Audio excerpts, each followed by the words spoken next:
Siapa di sini yang pernah terjebak dalam toxic relationship atau hubungan yang gak sehat? Apalagi trauma bond. Kalian tahu nggak trauma bond itu apa? Trauma bond sebetulnya adalah koneksi atau ikatan ketika ada dua orang yang mereka kira mereka sedang jatuh cinta, atau mereka kira mereka bertahan dalam suatu hubungan karena cinta, tapi hubungan itu terbentuk dari akumulasi trauma yang dialami bersama, atau kejadian-kejadian yang sifatnya mungkin traumatis, dan trauma itu mengikat. Dan biasanya nih hubungan trauma bond itu toksik banget atau nggak sehat.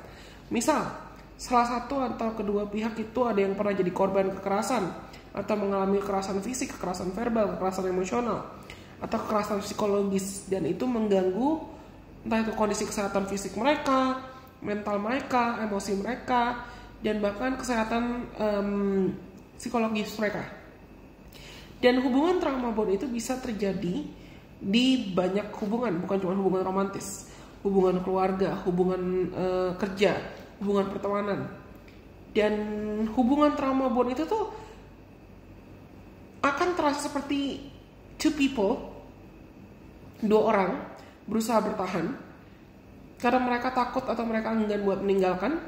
Satu, merasa sudah saling ketergantungan. Biasanya pihak korban sih yang lebih merasakan dia ketergantungan dengan pelaku atau pelaku kekerasan. Merasa seakan gak bisa hidup tanpa dia, gak bisa hidup tanpa pelaku, atau pelakunya mengancam dengan berbagai cara. Jadi korbannya tuh ngerasa kayak,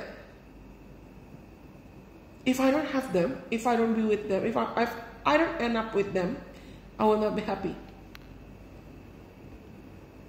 Dan biasanya dalam hubungan trauma bond itu banyak banget kejadian-kejadian atau skenario-skenario yang sifatnya manipulatif.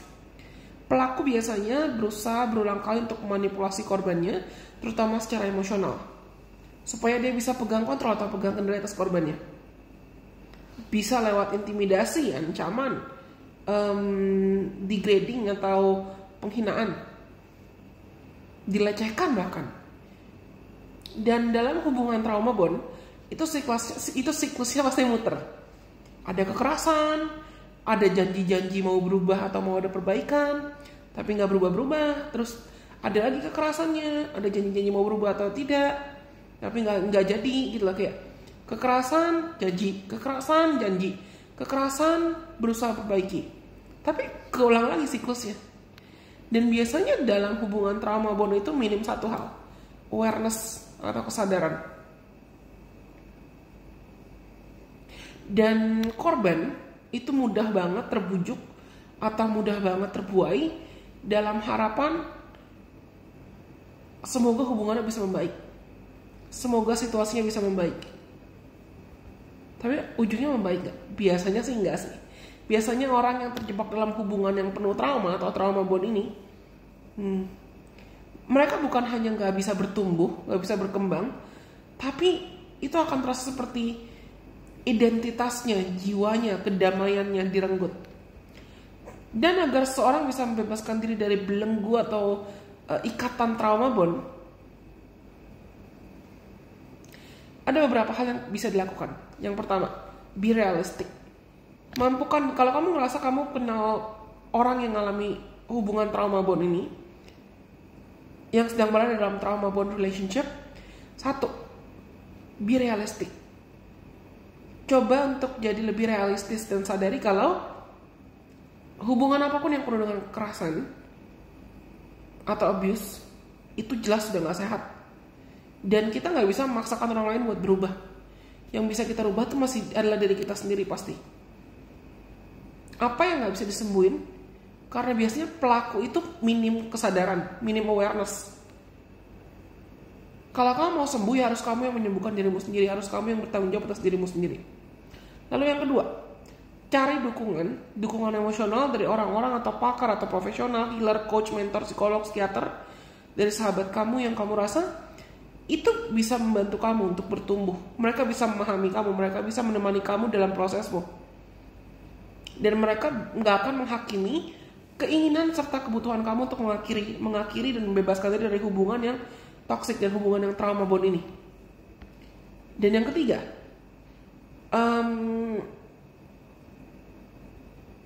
buat boundaries atau buat batasan atau perlindungan buat dirimu pribadi.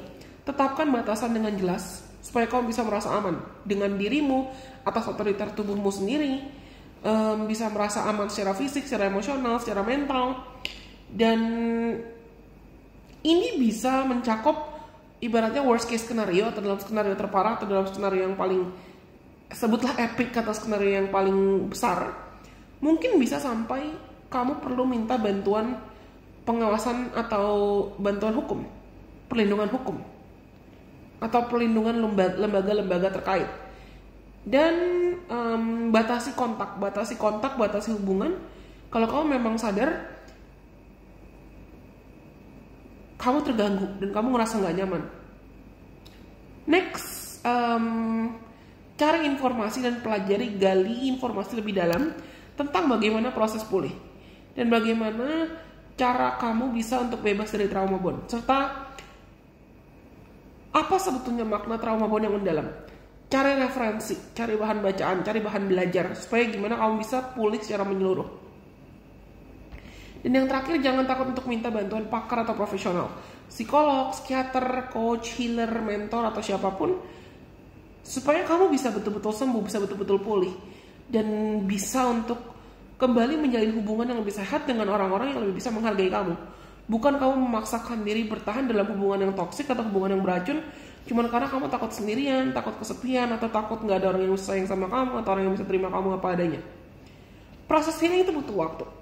Jelas, proses healing butuh waktu. Segala proses healing butuh waktu. Kamu jatuh, kamu luka, habis lari, habis sprint, gak mungkin langsung simsalabim 10 menit dari kamu obatin, dikasih obat merah, langsung sembuh. Butuh waktu. Healing itu butuh waktu. Tapi kita semua punya free will, kita semua punya kehendak bebas. Mau benar-benar pulih atau tidak.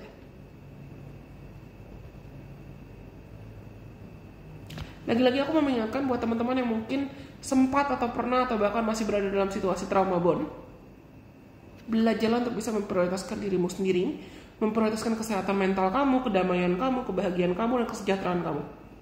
Hanya karena kamu mungkin pernah terjebak dalam hubungan yang beracun, atau kamu pernah terjebak dalam situasi yang mengekang, atau situasi yang menghambat kamu dalam proses pertumbuhan kamu. Just because you've gone through hell doesn't mean you have to stay in hell forever. Just because you've went to or you've been in some toxic relationship doesn't mean you have to stay in that forever. Cuman karena kamu pernah berada dalam hubungan yang toksik atau situasi yang toksik, bukan berarti kamu harus memaksakan diri bertahan dalam situasi itu selamanya. Kamu berhak pulih, semua orang berhak pulih, semua orang berhak berdamai, dan semua orang juga berhak bahagia. Jangan sampai kamu menghabiskan waktumu terjebak dalam lingkungan, situasi, atau pola pikir yang ujungnya hanya akan detrimental atau menyakiti dirimu terus-terusan. Okay, I guess that's all that I could share for now. Bye-bye, kita ketemu lagi di video lainnya ya. I love you guys so much.